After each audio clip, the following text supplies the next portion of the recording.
नमस्कार. 3 बातम्या पहिल्यांदा. पहिली सप्टेंबर 2023ची. कराची येथून सौदी अरेबियात जाणाऱ्या एका विमानातून 16 भिकाऱ्यांना खाली उतरवण्यात आलं.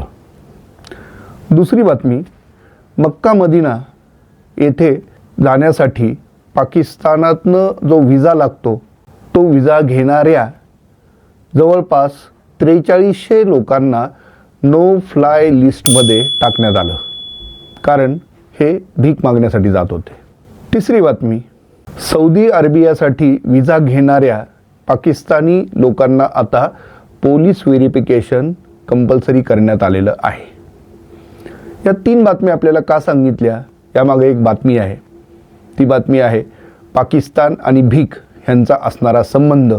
तो संबंध जगासाठी किती त्रासदायक झालेला आहे आणि त्याहून अधिक महत्त्वाचं म्हणजे पाकिस्तान त्यातून भिकाऱ्यांचा देश म्हणून आता त्याची कीर्ती कशी वाढते आहे, किती वाढते आहे याचाच वेध आजच्या या कट्ट्यातून मी घेणार आहे. तेव्हा ऐका, पाकिस्तान, त्याला लागलेले भिकेचे डोहाळे आणि पाकिस्तानातलं भिकेचं साम्राज्य कुठपर्यंत पोचलेलं आहे. मित्रांनो नमस्कार. आपल्या लाडक्या कट्ट्यावरती मी संतोष देशपांडे आपलं स्वागत करतो. मगाशी मी तुम्हाला ज्या 3 बातम्या सांगितल्या त्याचाच खुलासा, त्याचीच उकल करून एक त्यातून नवीन वेगळी बातमी आपल्यासमोर आज मी घेऊन येतो आहे. मित्रांनो, या 3 बातम्यांमागची खरी बातमी काय आहे? खरी बातमी अशी आहे की एरवी दहशतवादाला एक्सपोर्ट करतो म्हणून जे पाकिस्तानवरती आपण बोल लावायचो ते कुठंतरी कमी पडते असं त्यांना वाटलं, म्हणून त्यांनी आता आपल्या लौकिकात आणखी भर घातली आणि जगात दहशतवादच नाही तर आम्ही भिकारी देखील एक्सपोर्ट करतो असं एक चित्र जगापुढं त्यांनी उभा करून दाखवलेलं आहे. होय, पाकिस्तानची आजची कीर्ती अतिशय बदनामीकारक त्यांची करणारी आहे. भिकाऱ्यांना एक्सपोर्ट करणारा देश अशी नुसतीच त्यांची कीर्ती नाही, प्रत्यक्षात पाकिस्तानात जर डोकावून पाहिलं म्हणजे भिकाऱ्यांच्या देशात भीकच मागितली जाते. ती कशी आहे हे इतक्यावर थांबत नाही, तर आता पाकिस्तानात भीक मागणं हा किती मोठा उद्योग म्हणून उभा राहिलेला आहे हे दाहक वास्तव आता समोर येतं आहे. या सगळ्या गोष्टींचा वेध आज आपण घेऊया. मित्रांनो, विषय असा आहे की पाकिस्तान हे मुस्लिम राष्ट्र आहे, सर्वांना माहिती आहे. कट्टर मुस्लिम आहे, साधं नाही. त्यामुळे तिथून तीर्थयात्रेसाठी मक्का मदिनाच्या किंवा ज्याला आपण हज यात्रा म्हणतो त्याला जाण्याचं प्रमाण खूप आहे. त्यासाठी सौदी अरेबियाचा विजा त्यांना घ्यावा लागतो. गंमत अशी झाली की मागच्या काही काळात सौदी अरेबियाचा विजा घेऊन मक्का मदिनाच्या नावाखाली तिथे जाऊन भीक मागण्याचे धंदे वाढले. मक्का, मदिना, जेद्दा इथल्या क्राऊडेड म्हणजे गर्दीच्या भागांमध्ये जिथं भीक मागणं अलाउड नाही आहे अशा ठिकाणी अनेक भिकारी वाढले. म्हणजे ते भिकाऱ्यांची संख्या शेकडोंच्या संख्येत आहे असं सांगितलं जातं. आणि हे सगळे पाकिस्तानी निघाले. मग हे जेव्हा सौदी अरेबियाच्या लक्षात आलं तेव्हा त्यांना अटक केली आणि तुरुंगात डांबलं. याचं कारण असं की सौदी अरेबियामध्ये भीक मागणं हा कायद्याने गुन्हा आहे, गंभीर गुन्हा आहे. नुसतंच भीक मागणं नव्हे तर त्या भीक मागण्यासाठी जागा देणारे किंवा त्यांना कुठल्याही प्रत्यक्ष अप्रत्यक्ष पद्धतीने मदत करणाऱ्या सर्वांवर गुन्हा दाखल करण्यात येतो. तर अशा जवळपास शेकडो लोकांवरती तिथं गुन्हे दाखल झाले. नंतर चौकशी करता ही संख्या खूप आहे असं लक्षात आलं.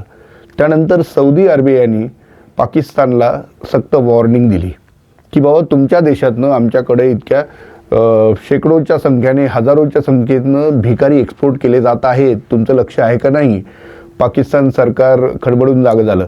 खरं तर त्यांना खडबडून जागवायची गरज नव्हती, कारण ते सरकारच स्वतःच भीक मागतं सौदी अरेबियाकडं. त्यामुळे तुम्ही येता तुमच्या नागरिकांना आणता का काय असं सौदी अरेबियाने कदाचित त्यांना विचारलं असेल. असो, मुद्दा फक्त सौदी अरेबिया पुरता नाही आहे, तर इतर जे आखातातले देश आहेत जसं की UAE आहे किंवा इराक आहे, इथं देखील पाकिस्तान्यांची संख्या खूप वाढलेली आहे आणि ते बहुतेक लोक भीक मागतात, काम करत नाहीत. आणि त्यामुळं ह्या मुद्द्याचं गांभीर्य आणखी वाढतं. सौदी अरेबियाच्या या तक्रारीनंतर 2 गोष्टी घडल्या.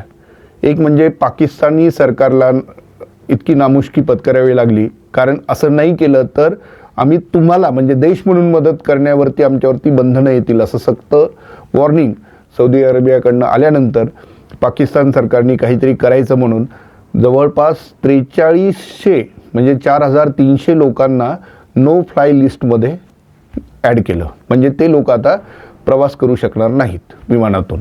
म्हणजे याचाच अर्थ असा की इतके लोक, इतके सारे भिकारी ते त्या फ्लाय लिस्टमध्ये होते, त्यांना विजा होता, यात्रेकरू म्हणून जायचं आणि भीक मागायची, सरळ साधा धंदा.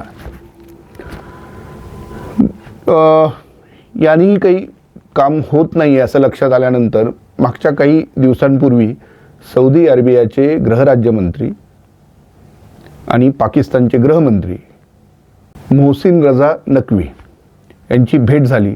त्या भेटीत सौदीने आपली भूमिका आणखी ताठरपणे मांडली आणि तुम्ही काय ॲक्शन घेत आहात असं स्पष्ट त्यांना खडसावलं पाकिस्तानला. त्यावेळी यांनी परत सारवासारव केली आणि त्यानंतर काही दिवसांनी पाकिस्तान सरकारने असं जाहीर केलं की सौदी अरेबियाचा विजा घेणाऱ्यांना आता पाकिस्तानातनं पोलीस व्हेरिफिकेशन केल्याशिवाय विजा मिळणार नाही. ज्या ज्या लोकांचं पोलीस व्हेरिफिकेशन केलं जाईल आणि त्यात ते जर पास झाले तरच त्यांना सौदीचा विजा देण्यात येईल. म्हणजे अशी एक पूर्व अट त्यांनी टाकली. विषय इथं थांबत नाही. त्यामुळं पाकिस्तानची प्रचंड बदनामी जगात झाली. दुसरं असं, हे तर झालं आंतरराष्ट्रीय पटलावर, जिथं पाकिस्तानची अशी प्रतिमा तयार झालेली आहे. म्हणजे ती आहेच आहे मुळात, तयार वेगळी होण्याची गरज नाही. पण प्रत्यक्ष पाकिस्तानात मुळात काय चाललं आहे हे देखील जरा त्यात डोकून पाहणं औत्सुक्याचं ठरतं. म्हणून त्या संदर्भात काही तुम्हाला दाखले देणार आहे. त्यावरून आपल्याला लक्षात येईल की पाकिस्तानात नेमकं चाललं आहे काय. स्वतः भिकेचे ढोळे ज्याला लागलेले आहेत असा देश, त्या देशातले नागरिक आणि तिथला मुख्य बिझनेस आज काय आहे ते आता आपल्याला लक्षात येईल. एक अतिशय खळबळजनक किंवा ज्याला धक्कादायक असं आपण म्हणू ती गोष्ट म्हणजे पाकिस्तानात भीक मागणं किंवा भीक हा एक फार मोठा उद्योग किंवा बिझनेस म्हणून आता उदयास आलेला आहे. इथले भिकारी म्हणजे पाकिस्तानातले भिकारी, अनस्किल्ड लेबर जे असतात, अकुशल कामगार, त्यांच्यापेक्षाही अधिक पैसा तिथे कमवतात. उदाहरणच द्यायचं झालं तर इस्लामाबाद इथला भिकारी दररोज 950 रुपये कमवतो, तर लाहोरमधला भिकारी 1400 रुपये कमवतो आणि कराचीतला भिकारी 2000 रुपये कमवतो. म्हणजे ही जी कमाई आहे ही तिथल्या अकुशल कामगारांच्याही जास्त आहे. त्यांना जितके पैसे मिळतात त्याहीपेक्षा कितीतरी जास्त आहेत. अजून एक इंटरेस्टिंग गोष्ट अशी की 2010चा म्हणजे बराच जुना, साधारण 14 वर्षापूर्वीचा सर्वे आहे. म्हणजे हे आत्ताचं नाही, हे तेव्हापासूनची हळूहळू परंपरा आहे असं आपण म्हणू शकतो. तर त्या 2010च्या सर्वेमध्ये कराची म्हणजे पाकिस्तानातील एक अतिशय बकाल शहर म्हणून ज्याचा उल्लेख केला जातो, ज्याची ओळख आहे, अतिशय मोठं शहर आहे मात्र तितकंच ते बकाल आहे, त्या शहरातल्या भिकाऱ्यांचा सर्वे घेण्यात आला. आणि त्यात असं समजलं, म्हणजे त्यातले अशी काही निष्कर्ष आहेत की त्यातले 58% भिकारी हे इतके चांगले पैसे कमवतात की त्यांनी पर्यायी नोकरी तुम्ही घ्याल का, स्वीकाराल का असं विचारल्यावर त्याला नकार दिला, कारण त्यांची कमाई यातून चांगली आहे. आता पुढची गंमत अशी की यातले 24% जे लोक आहेत ते ऑलरेडी कुशल कामगार आहेत. म्हणजे ते चप्पल शिवणे किंवा टेलरिंग काम करणे अशा सगळे उद्योग त्यांनी केलेले होते. पण त्यापेक्षाही आपल्याला भीक मागून अधिक पैसा मिळतो असं त्यांचं म्हणणं आहे. कोविडनंतर पाकिस्तानामध्ये हे प्रमाण वाढलं.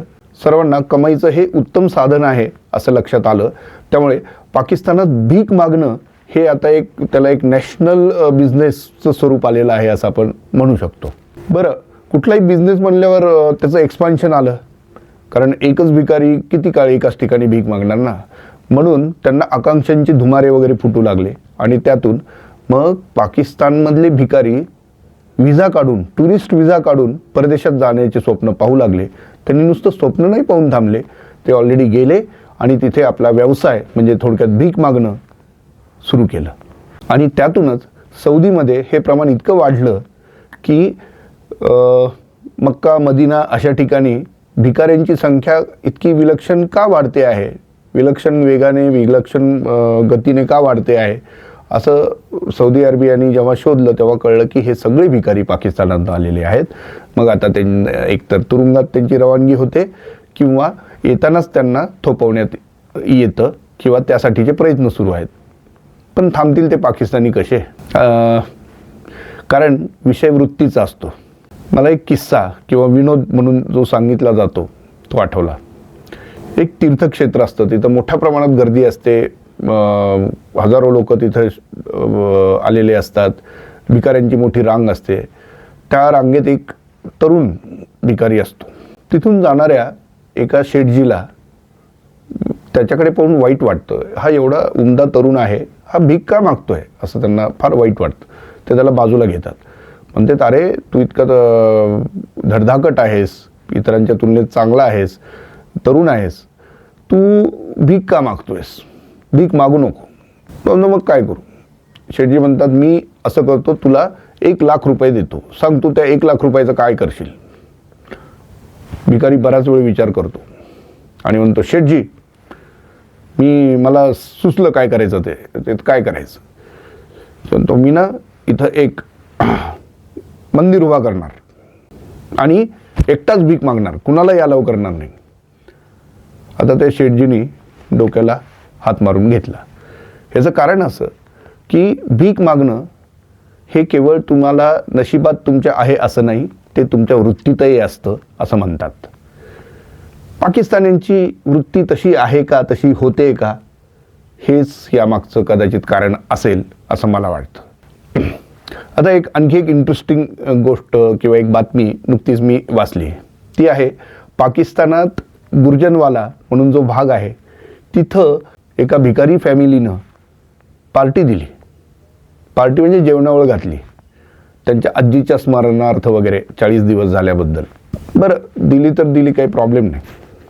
त्याचं वैशिष्ट्य असं होतं की त्यासाठी त्या फॅमिलीनी तब्बल 1.25 कोटी पाकिस्तानी रुपीज, म्हणजे पाकिस्तान रुपयांमध्ये जर मोजायला गेलं तर 1.25 कोटी किंवा भारतीय चलनात जर मोजायचं म्हटलं तर 38 लाख रुपये मोजले. 20,000 लोक जेवले. तिथे पाहुण्यांची ने-आण करण्यासाठी 2,000 वाहनांची व्यवस्था करण्यात आली होती. आणि इतकंच नाही तर त्या जेवणामध्ये लाडू, चिकन, अमुक तमुक असं खूप मोठमोठ्या वेगळ्या पदार्थांची रेलचेल होती. सगळे पाहुणे तृप्त होऊन परतले. म्हणजे भिकारी अशी पार्टी करू शकतात अशी आत्ता तिथली कंडिशन आहे. त्यावरूनच तुमच्या आता लक्षात आलं असेल की पाकिस्तानमध्ये सगळ्यात मोठा बिझनेस आज कुठला झाला असेल तर तो भीक मागणं आहे. हेच आता इथं निदर्शनास येतं. भीक मागणं हे खरं तर कोणाची हौस असता कामा नये. हे जगण्यातलं वास्तव आहे, हे आपण स्वीकारतो, हे आपण मान्य करतो. मात्र बिझनेस म्हणून त्याचा असा जर वापर होत असेल तर त्याचे पडसाद खूप दूरवरती पोहोचतात. त्यातून राष्ट्राची बदनामी कशी होते याचं आदर्श उदाहरण पाकिस्ताननी घालून दिलेलं आहे. म्हणून आजचा हा पॉडकास्ट तुम्हाला काही त्यावरती विचार करायला लावेल. पाकिस्तान्यांची कीव तर करावीशी वाटतेच, मात्र जे त्यांनी केलं तेच आता उगवलं असं म्हणलं तर वावगं ठरणार नाही. तर मित्रांनो, तुम्हाला हा एपिसोड कसा वाटला मला जरूर कळवा. तुमच्या काही सूचना असतील, काही नवीन विषय तुमच्या मनात असतील त्याही मला कळवा. आपण त्याला कट्ट्यावरती जरूर स्थान देऊया. तुम्हाला हा भाग आवडला असेल तर या चॅनलला नक्की लाईक करा. तुमचा पाठिंबा आमचा हुरूप वाढवेल यात शंका नाही. धन्यवाद.